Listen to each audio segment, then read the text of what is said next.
హల్లెలూయా. యేసుక్రీస్తు నామములో అందరికీ హృదయపూర్వక వందనములు. ప్రత్యేకమైన సమయంలో ఈ ప్రత్యేకమైన రోజు యొక్క వాగ్దానంతో మీ ముందుకు వచ్చున్నాను.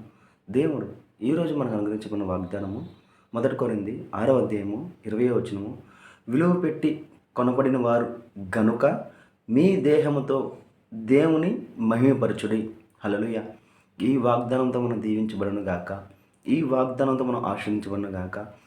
ఎప్పుడైతే ఇచ్చిన వాగ్దానం బట్టి అడుగుతామో అడిగిన సమస్తాన్ని దేవుడు మనకి అనుగ్రహిస్తారండి. ఇచ్చిన వాగ్దానం అండి, విలువ పెట్టి కొనబడిన వారు కనుక మీ దేహంతో దేవుణ్ణి మహిమపరచుడి. ఈరోజు మనము ప్రత్యేకంగా కొనుక్కుని మహిమపరిచిన రోజు అండి. మన అందరం మందిరంలోకి వెళ్ళి దేవుని ఎప్పుడైతే మహిమపరుస్తామో ఆయన యొక్క ఎప్పుడైతే మన కొరకు ప్రాణం పెట్టాడండి, ఆయన యొక్క నీతిని మనకు అనుగ్రహించి మన యొక్క పాపాన్ని ఆయన తీసుకున్నాడు. కాబట్టి ఆయన విలువ పెట్టి మనము కొనబడబడ్డాము. ఉచితంగా మనకి ఆయన కృప అనుగ్రహించున్నాడు. కాబట్టి మనం ఆయన ఘనపరిచే వాళ్ళ ఉండాలి. అటు రీతికి నీ ప్రత్యేకమైన రోజున మనం ఏం చేయాలి?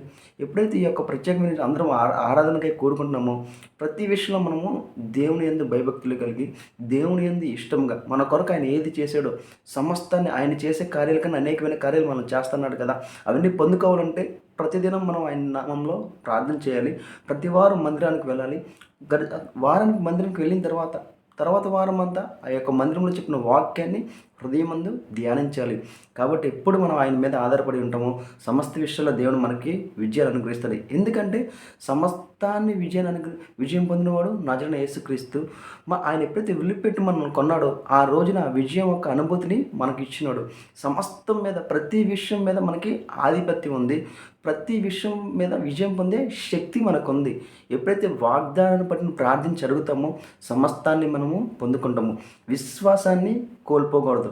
1 గంట ఆలస్యమైన, 1 రోజు ఆలస్యమైన, కొన్ని సంవత్సరాలు నీకు ఆలస్యమైందేమో, నువ్వు బాధపడడానికి వీలు లేదు. ఎందుకంటే నువ్వు విలువ పెట్టి కొనబడిన వాడివి, విలువ పెట్టి కొనబడిన దానివి. కాబట్టి దేవా, నీవు నా కొరకు ప్రాణం పెట్టావు, నీవు నా కొరకు మరించి తిరిగి లేచున్నావు, నీవు అనేకమైన వాగ్దానాలు ఇచ్చున్నావు. ప్రతి వాగ్దానానికి నజరేయుడైన యేసుక్రీస్తు ద్వారా వారసులుగా నన్ను చేస్తున్నావు. కాబట్టి ఈరోజు ఈ వాగ్దానం బట్టి అడుగుతున్నాము, నేను ఈ పరిస్థితుల్లో విజయం పొందాలని ఎప్పుడైతే అడుగుతావో ప్రతి విషయంలో దేవుడు నీకు విజయము అనుగ్రహిస్తాడు. కాబట్టి ఈరోజు వాగ్దానం బట్టి మనం ప్రార్థిద్దాము. ప్రతి ఒక్కటి మనము పొందుకుందాము. ప్రార్థించుకుందామా? స్తోత్రం మహోన్నతమైన దేవ, నీకే వందనాలు స్తోత్రాలు చెల్లించుకున్నాం తండ్రి. ఇదిగో దేవా, నీ ప్రాణం పెట్టి తండ్రి, నీ ప్రియకుమారుడు తండ్రి, ఇదిగో తండ్రి ప్రాణం పెట్టి తండ్రి, ఇదిగో తండ్రి మమ్మల్ని రక్షించి ఉన్నాడు తండ్రి, మమ్మల్ని కాపాడి ఉన్నాడు తండ్రి, మమ్మల్ని కొని ఉన్నాడు తండ్రి. కాబట్టి తండ్రి మేము సమస్త విషయాల తండ్రి విజయం పొందిన వారుగా మారిపోయాం తండ్రి. అటు రీతిగా తండ్రి మేము ఈ వారం తండ్రి ఏదైతే మందిరానికి వెళ్ళి వాక్యం పెట్టినామో తండ్రి, అది ఈ వారం అంతే తండ్రి మా హృదయ రోజుల్లో తండ్రి ధ్యానించడానికి కావాల్సిన శక్తిని తండ్రి, జ్ఞానాన్ని మాకు దయచేయండి దేవ. అటు రీతిగా తండ్రి ఎవరెవరికి తండ్రి ఏదైతే అవసరం లేదో నాకైతే సమస్తం తెలియదు కానీ దేవ, నువ్వు సమస్తం తెలిసిన వాడు తండ్రి. వీడియో చూస్తున్నావు తండ్రి, ప్రతి ఒక్క అవసరం తీర్చబడిన కాక అని ప్రవచిస్తుందండి. ప్రతి ప్రయాణాల్లో తండ్రి మీరే తోడే నడిపించండి. అడుగుడు మీకు ఇవ్వనని అడుగుచున్నాం తండ్రి. ఇదిగో తండ్రి ఈ వీడియో చూస్తున్న వారు ప్రతి ఒక్క అవసరం తీరునుగా కానీ ప్రవచిస్తుందండి. ఏ పరిస్థితిలో తండ్రి ఉండి ఏకీభవిస్తున్నారు తండ్రి, ఏ పరిస్థితిలో ఉండదండి, ఇదిగో తండ్రి ఏ ఆలోచనలో ఉందండి ఈ వీడియో చూస్తున్నారు తండ్రి, వారు ఆలోచించే ఆలోచనలు తండ్రి విడుదల కలుగునుగా కానీ ప్రవచిస్తుందండి. ఇదిగో తండ్రి ప్రతి అనారోగ్యం తండ్రి ఏసు పొందగలదండి, స్వస్థ కలుగునుగాక తండ్రి.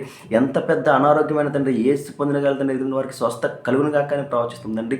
కావాల్సిన ప్రతి ఒక్కరికి కావాల్సిన ప్రతి ఒక్క సహాయాన్ని అందచేయమని నజరేయుడైన యేసుక్రీస్తు నామములో అడిగి వేడుకుంటున్నాం తండ్రి.